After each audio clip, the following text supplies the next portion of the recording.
Vimos en el pasaje anterior que en el cielo Dios estaba resolviendo asuntos legales que tienen que ver directamente con la salvación del hombre.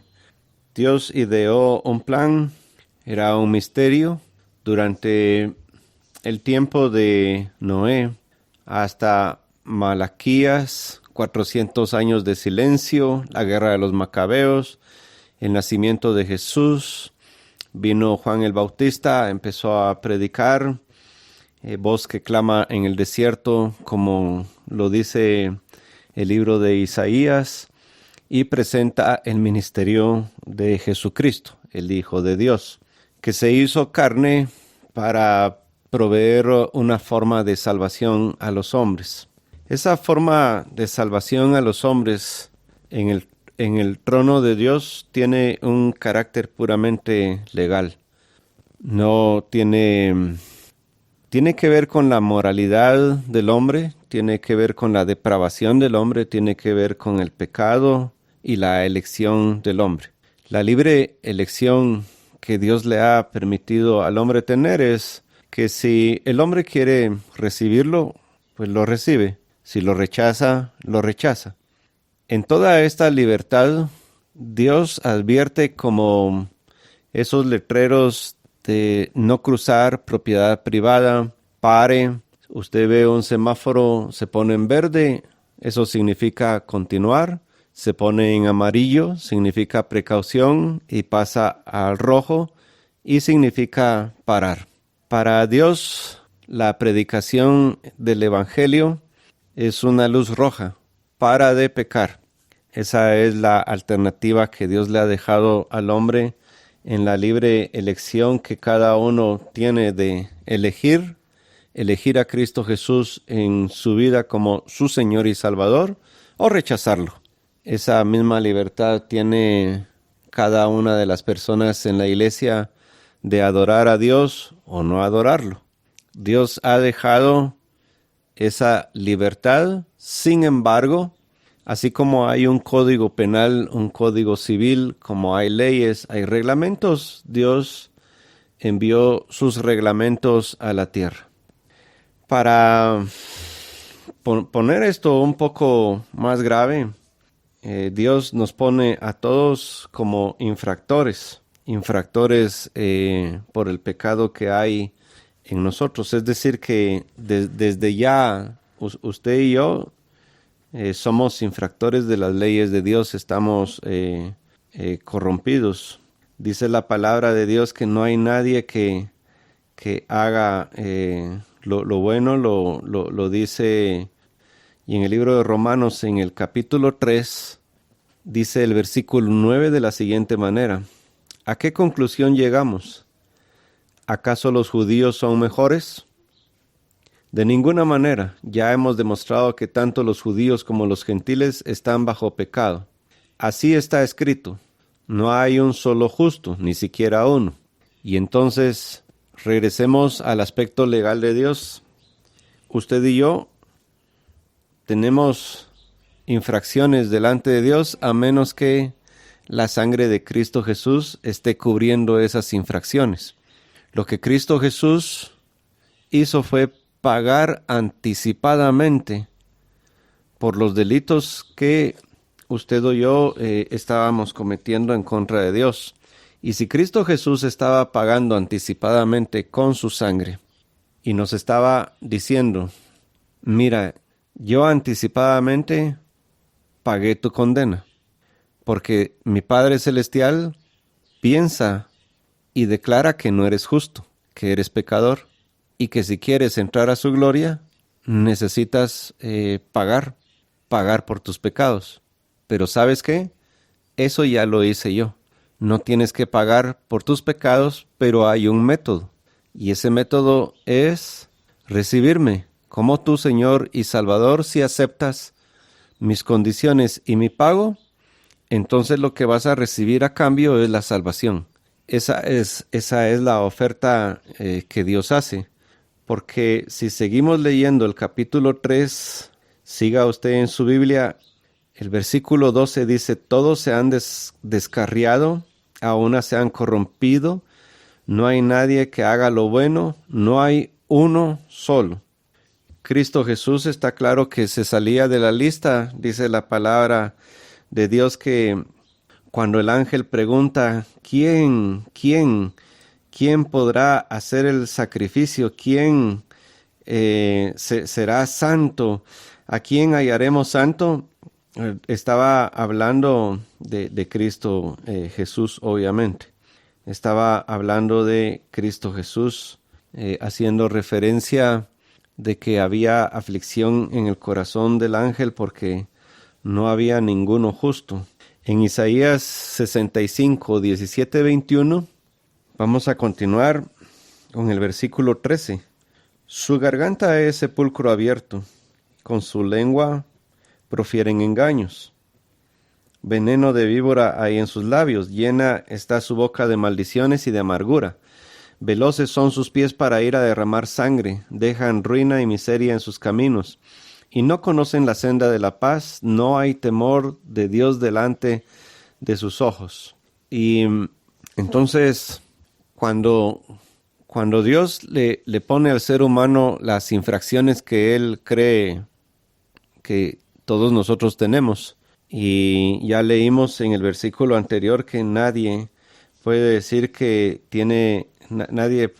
no ha pecado, y eso lo leímos en Primera de Juan 1:8. Si decimos que no tenemos pecado, nos engañamos a nosotros mismos y la verdad no está en nosotros. Entonces, lo que la Biblia deja en claro es que Dios ya tiene una posición respecto al hombre. El hombre transgredió sus leyes morales, éticas, espirituales, y Dios necesitaba restaurar un pueblo para sí. Inicialmente eligió a Israel.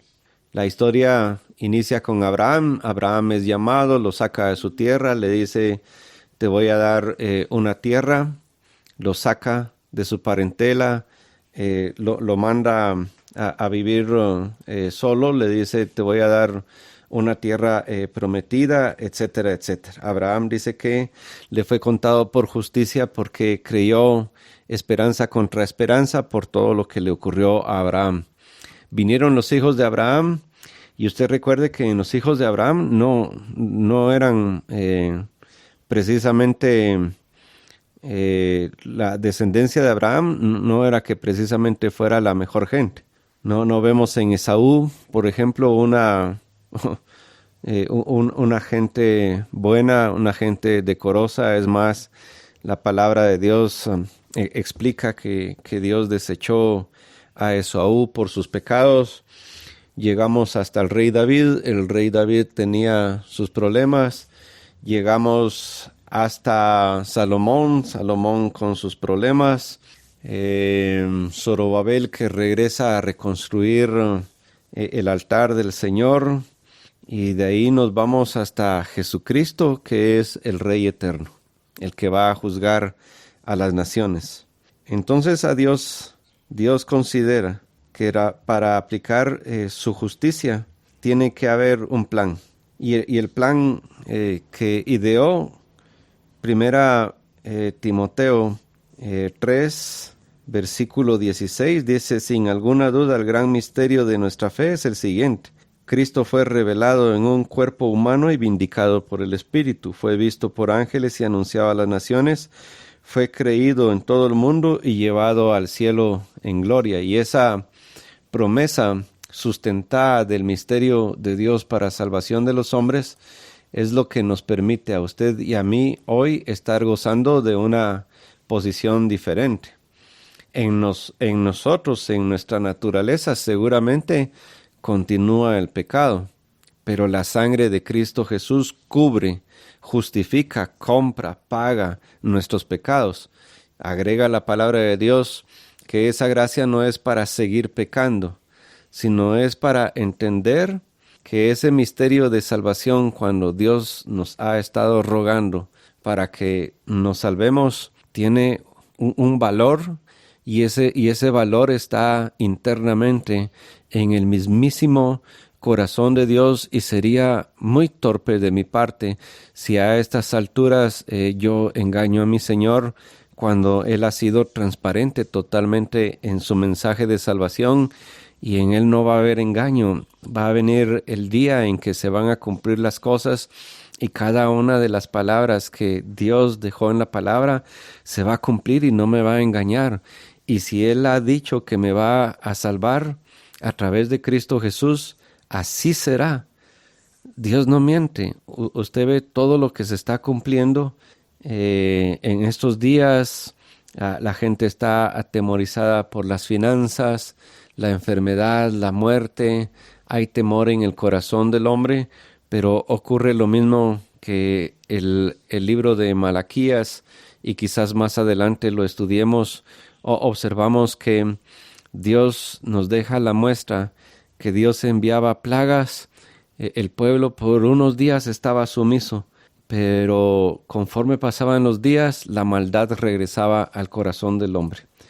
Dios está enviando un mensaje de salvación a nuestras vidas hoy y yo espero que usted atienda a este llamado y vamos a seguir hablando de la gracia de nuestro Señor en un siguiente pasaje. Dios lo bendiga este día.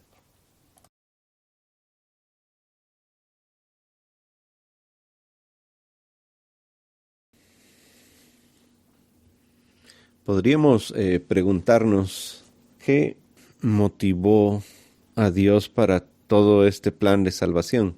Vamos a ir quizá al versículo más citado y más conocido en todo el mundo.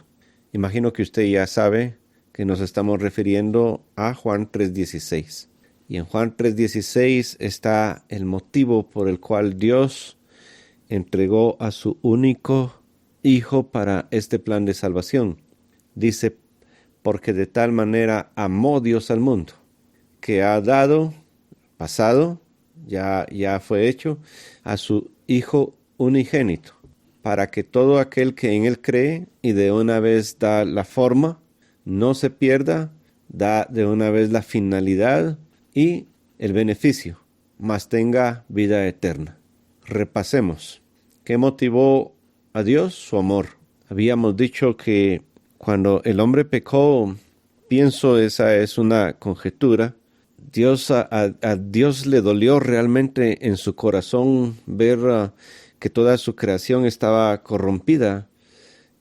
Pero ya había un plan de salvación, porque usted recuerde que dice la palabra de Dios que esto fue designado desde antes de la creación. Este plan ya estaba armado, lo único es que ese plan no se había dado a conocer. ¿Cuándo se dio a conocer? Posteriormente que Cristo Jesús murió en la cruz del Calvario, le encargó al apóstol Pablo a desenmarañar todo este plan de salvación. Y vemos en Juan 3:16 varios aspectos. Ya dijimos lo que motivó y lo hemos sostenido y lo vamos a sostener, que el motivo de la salvación para el hombre por parte de Dios a través de su Hijo no tiene motivos externos. No intervinieron ángeles, arcángeles, principados, gobernadores. Es y nace directamente del corazón de Dios. Hay un amor de Dios que no entendemos cuál es realmente la posición de amor de Dios para hacer lo que está haciendo, pero está escrito aquí en su palabra. Amó Dios al mundo. ¿Cuál fue el vehículo? El vehículo fue una ofrenda.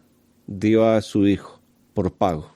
Cuando el Señor da a Cristo Jesús por pago, se garantiza entonces que con un sacrificio de ese nivel que ninguno podía cumplir, sino el Cordero Santo sin mancha, ese Cordero lo que iba a hacer es que iba a aplacar la ira de Dios. Isaías dice que el Padre descargó su ira sobre su Hijo Jesucristo.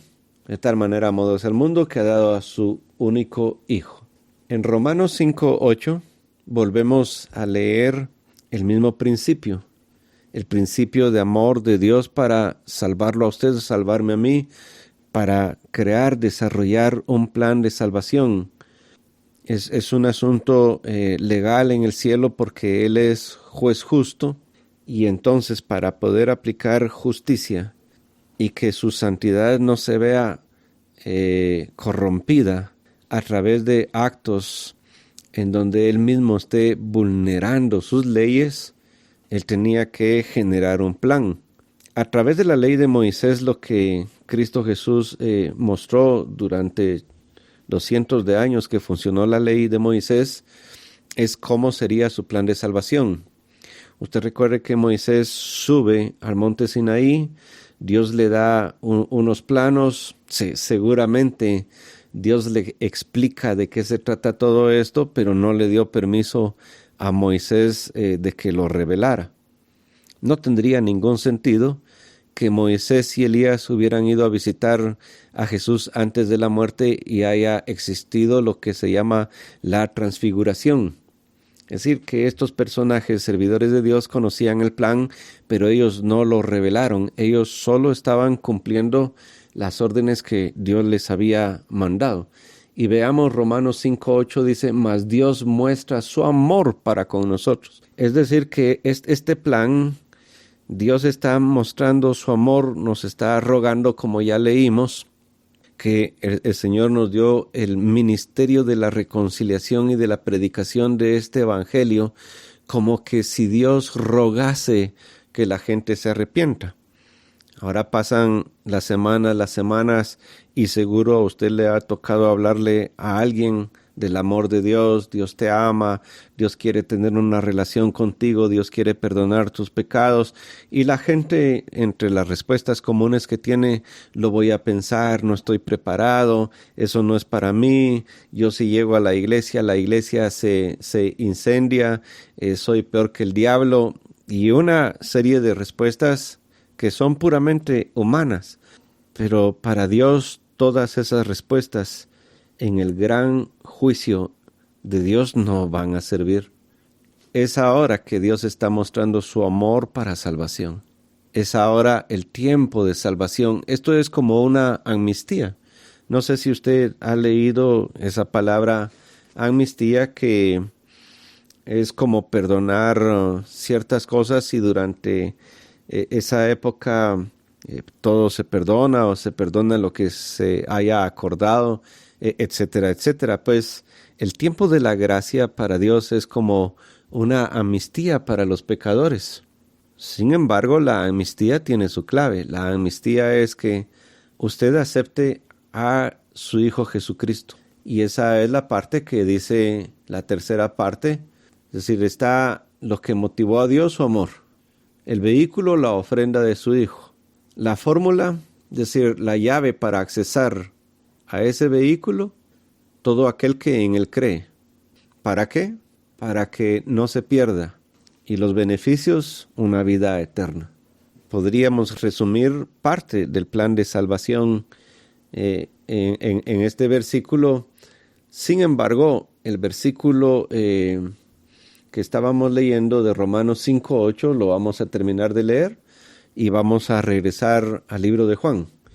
Mas Dios muestra su amor para con nosotros en que siendo aún pecadores, oiga, Cristo murió por nosotros. Y por eso sostengo la idea de que lo que Jesús hizo fue hacer un pago anticipado por el veredicto del juez, en donde el juez, que es Dios, nos declara culpables por el pecado que hay en nosotros, y como hay pecado en nosotros, entonces no tenemos acceso a su gloria. Si usted y yo queremos tener acceso a la gloria de Dios, entonces Dios ideó una forma, y la forma que Dios ideó, y fuera de eso no puede haber otra forma, es a través de su Hijo Jesucristo. Regresemos a Juan entonces, Juan 3:17. Porque no envió Dios a su Hijo al mundo para condenar al mundo. Mucho ojo con esto y no se equivoque, porque llegará el día en que usted y yo vamos a estar delante del trono blanco. Terminemos de leer esto y ya vamos a llegar a lo que es el trono de Dios, pero mientras tanto sigamos discutiendo la forma. Sino para que el mundo sea salvo por él. Versículo 18. El que cree en él no es condenado, pero el que no cree ya ha sido condenado. Y esto es lo que yo le digo. Cristo Jesús está haciendo un pago anticipado, porque para Dios no encuentra en el mundo ni una persona que sea justa, ni una persona que pueda tener el derecho legal de llegar al cielo por otra forma. Jesús dijo, y lo enfatiza en el libro de Juan, cualquiera que quiera entrar por otra puerta es como un ladrón. No se puede. Terminemos de leer. El que cree no es condenado, pero el que no cree ya ha sido condenado, porque no ha creído en el nombre del unigénito Hijo de Dios. Y ahí es cuando decimos que el nombre de Jesús es un título, porque tiene una función. Es como Señor, Salvador, tiene una función específica que identifica su función. Versículo 19 de Juan 3.